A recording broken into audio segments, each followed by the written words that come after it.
So building your rope access kit. Bits changed in the last few years. We've had new harnesses come out, new descenders, new backup devices. So we'll just have a look at different examples. It's all the same but slightly different, if you see what I mean. So harness wise, you will either get this type, which is a full body bod harness. Main difference being, so you've got the sit, the crawl, fall arrest point and a rear fall arrest point, and the main difference is it's got fixed leg loops so we can have a rear fall arrest point, whereas the sit and top combinations like this, we've got a top crawl and a sit which is sold separately, and then we have elastic legs and no rear fall arrest point, both of which are fine for rope access. So the first thing we're going to do is we're going to lay out our harness. Good to maybe move your buckles back so you've got a bit of room. If it's this combination, you're going to sit it down, lay your legs out under your waist so that your legs are inside your waistband. Make sure there's no twists in here. So buckles to the outside and then the V in. And then I'm just going to step in.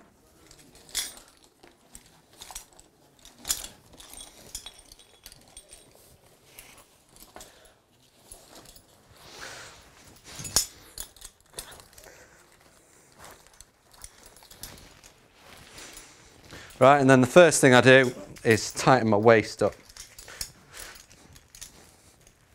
Right, and then I pull the other bit over my head. Hopefully your back's adjusted correctly and it's between your shoulders. If not, you might need to get your mate to do that for you. That'll be like the first time you use it, and then it should be set in that position each time so that we can get the front fairly tight. And these can be tucked back out of the way. Obviously each different manufacturer has different ways of doing this. This is just the Petzl one. And then side D-lugs into there.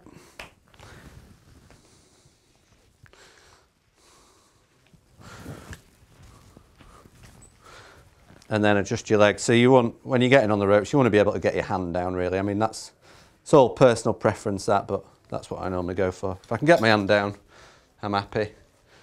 If I'm walking around on the ground all day, I might have them looser. Okay, and then the first thing we are going to do is we're going to attach your cow's tails.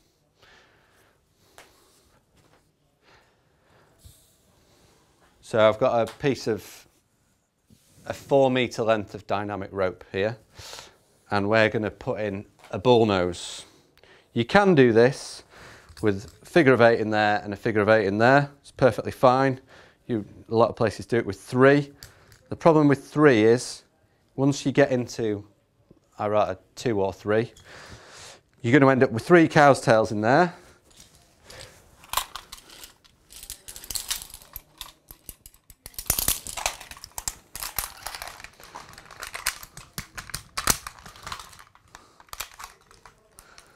Two descenders, short link, 3 knots. It's just a real mess.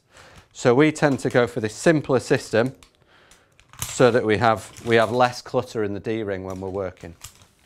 It's tiny cow's tails, 2 ends. I'm going to pull them through, so I've got the middle, and then I'm going to tie a simple overhand knot. Again, I can tie a figure of 8.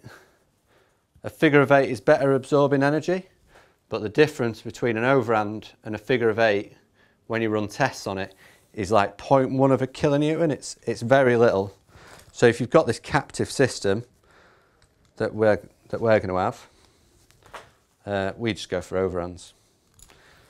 You can argue that out amongst yourselves. And take the end through, and we're just following this one through here.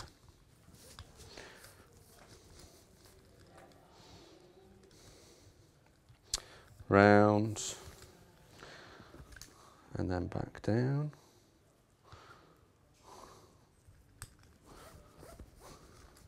And then once you've tied that, you want to make it nice and neat, close to the edge. And then same on the other one. Get your end, follow this up through here. Following it round nice and neat and parallel. Back up through here. You can practice this at home with just like doing it around a table leg or whatever if you've not got your harness. So we end up with that. You don't want your short cow's tail too long, so it wants to be up here. You know, think by the time you've got a carabiner in it, that's more than long enough, really. And then in the end, again, you can tie a figure of 8 if you want. We tend to go for a barrel knot because it's the best knot for absorbing energy, but also it keeps your carabiner straight. So tie a, there's loads of different ways of doing this. I would just start with it like that, once, twice, and then on the third time, back down through the hole. So we get a nice cross there. And then this tail here, once it's all tightened up, wants to be 10 times the diameter of the rope. So 11 centimetres for this 11mm dynamic.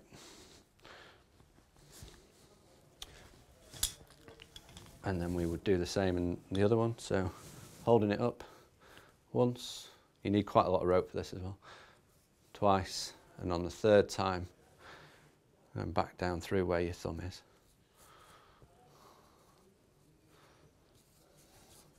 So 2 carabiners through the barrel knots, and then we're going to attach it into somewhere around, and then we're going to seat it up. Don't just walk backwards, just seat it all up so you're pulling all the strands, make sure it's all nice and tight. You know, you don't have to jump on these, just make sure they're all dressed correctly. Same with the other one, just clip it in. So next part of the kit, we're going to need a hand ascender. All right, so got 2 foot loops here. Got rope one and a tape one. There's also a cord one. Personal preference really. I'll go with the tape one. What we're going to do is we're going to attach it into that carabiner and then put your hand ascender into that one. So it's permanently attached to a single carabiner. All right. It's not a point of attachment, but it is an extra safety feature if it's permanently attached. So pop that in there, and then we're going to close the foot loop into the jaws.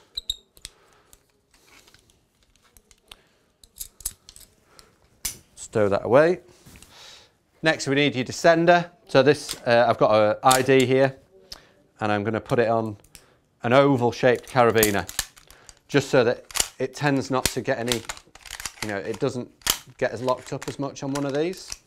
And then we're going to put that one side or the other. I'm going right hand side. What you don't want it in the middle, because if I'm hanging on my short cow's tail, it all gets trapped in here. It's difficult to get out. So one side or the other, and then I can flip my cow's tails around there when I'm on my descender. We're going to leave that there. Then we need our backup device. This is an ASAP locks, different ones. I'm going to attach that to my fall arrest point, dangling down, a little bit annoying. So some lads attach it to the cow's tail. I'm just going to clip it to a carabiner on there so it's not wobbling around as much. Etrier. No, I always carry an etrier, even if I'm not going to be egg climbing, just in case anything happens. I drop my foot loop, I can clip it in, or if I leave a hand ascender really high, I can clip it in. And we'll attach that to the back, out of the way. And then depending on where you are, I might have a secondary backup device, so either a catch or a duck or something similar for doing rope to ropes, if that's what you need. And then this one can go in your spare cow's tail. And then we need working at height helmet. Most of them have little wheels on the side. There might be one on the back. These Petzl ones are like that. And then chin strap. You can just adjust. Or if you're on the ground, ooh, stiff, take it off.